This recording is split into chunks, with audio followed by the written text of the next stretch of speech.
Gervonta Tank Davis fight announcement is coming right at the end of August, beginning of September, based on history. Smash the like button, subscribe to the channel, share the video, turn on your notifications. Catch me live Monday, Wednesday, and Thursday night at 7:30 p.m. Central Time. I'm also live every Sunday morning with the Singing OG KQKC Boxing Network. Sunday morning is 9 a.m. Central Standard Time.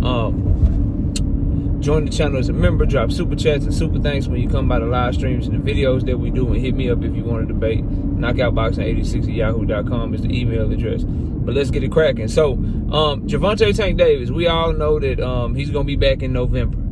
But we don't necessarily know who the opponent is, but we will be finding out very, very soon based on the history of the Premier Boxing Champions since they decided to sign with Prime Video. And we see how they've moved, kind of initially rolling things out, making sure that their money makers, their big stars are the ones to get the first dates with Prime to make sure that they're turning a profit and make sure that they're making good business moves. One thing that's also going on is that they've kind of used Canelo Alvarez and Gervonta Tank Davis to piggyback off each other and help the company kind of announce fights. And what I mean by that, if we go back to Canelo's last fight, which was on the Cinco de Mayo weekend, the Gervonta Tank Davis Frank Martin fight got announced 2 weeks before that fight. The fight was announced on like April 20th, officially on April 20th, 2 weeks before the before Canelo's card. And then on Canelo's card, they had the first Tank Davis and Frank Martin press conference the Saturday morning, I believe it was, or it might have been the Friday morning, but it was the day, I believe it was the day of or the day before Canelo fought. Now, why is PBC choosing to move like this, and why do we think that they'll move like this again? Well, the reason that this is an effective strategy for a company is because the media that you comp tickets to, that you comp hotels for, they're already in town. They're already in town. And it costs less money if you comp them for Canelo and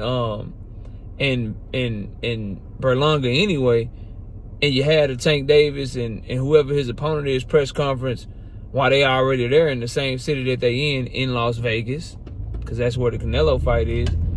Then you don't have to comp tickets again. You don't have to pay for hotels again. You don't have to pay to have another setup again. So it's effective. So I anticipate, based on the date that we're anticipating Tank Davis back, which is November, we know Canelo's fighting in September. I anticipate a Tank Davis fight announcement a couple of weeks before Canelo fight, and then a press conference sometime either right before or right after Canelo Alvarez fights his fight against Edgar Berlanga. Specifically when you consider that the opponent could be a Edgar Berlanga.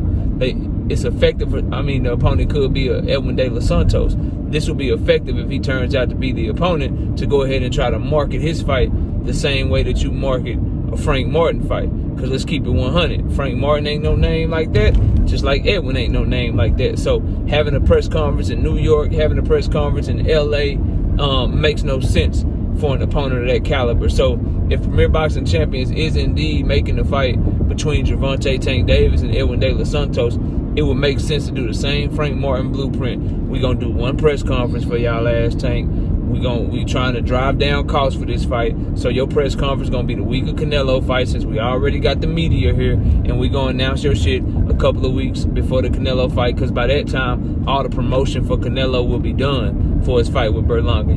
If you're Premier Boxing Champions, you don't want these two stars stepping on each other's feet. So you let Canelo Alvarez get his press run out the way. I seen him on Sway the other day. I'm sure you'll see many more Canelo Alvarez interviews. He's talking in a lot of English for these interviews, which I believe is something that he wants to do since he's fighting in America to sell the fight. And also, I'm sure Premier Boxing Champions is happy with the fact that Canelo Alvarez is talking in English at his press conferences and in interviews that he's doing, going to Sway, trying to get that type of demographic of kind of casual American boxing fans to tune into his fight and stuff. So once he gets done with his press run, and it's the last 2 weeks of his promotion, and all the promotion is done, and all they got left is like grand arrivals.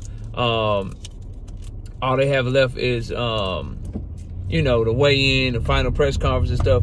Fully anticipate Gervonta Tank Davis' fight to be announced right around that time when they're wrapping up the promotion for Canelo Alvarez's event. And if it's Edwin De Los Santos, you can also expect that there'll be no LA, New York press tour. You can expect the press conference right there in Las Vegas, right there on Canelo Fight Week, to where they don't have to pay for teams and entourages and reporters to come and fly in for Tank Davis's interview or Tank Davis's fight press conference and do the Canelo shit at the same time. You can do it all in one foul swoop, specifically if the opponent does turn out to be Edwin De Los Santos. Now, on the flip side of that, if the opponent is Shakur Stevenson, if Loma comes back from the dead and decides, okay, I'm motivated now, and they resume negotiations in the next couple of weeks and get that fight done for November. If it's a big fight, a unification fight, a fight that the fans want to see, then you can probably still anticipate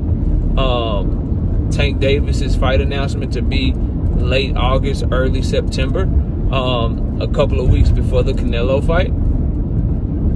But you're going to get a different type of press run for fights like that. Obviously, they're not going to do just one press conference for fights of that magnitude. If it's a Shakur Stevenson or a Lomachenko, you can expect New York press conference, LA press conference, and then putting a little bit more money behind the push, because those are fights that obviously fight fans want to see more than Edwin De Los Santos. No one's asking for Edwin De Los Santos. And those are fights that you feel like you can make a lot of money on, so you're going to put your money behind them and you're going to market them more. So just wanted to put that on your radar, put that on your plate for those of you that are eagerly anticipating the face of boxing, Gervonta Tank Davis, to return to the ring, waiting on his opponent. I'm still hopeful and leaning towards Shakur Stevenson as an opponent, but realistically, I would say you're probably going to get Shakur Stevenson, Edwin De Los Santos, or Vasily Lomachenko.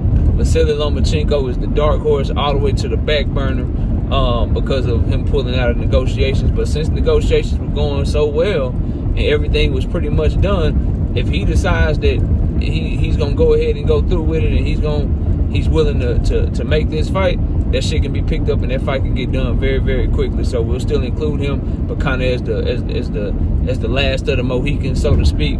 And right now, I would anticipate, for my money, if I'm a betting man, which I am, I would anticipate Edwin De Los Santos or Shakur Stevenson will be the fight announcement. If it's Edwin De Los Santos, you can expect the same type of press run, same type of press conference that you got between Tank Davis and Frank Martin to drive down costs and try to make that event as profitable as possible.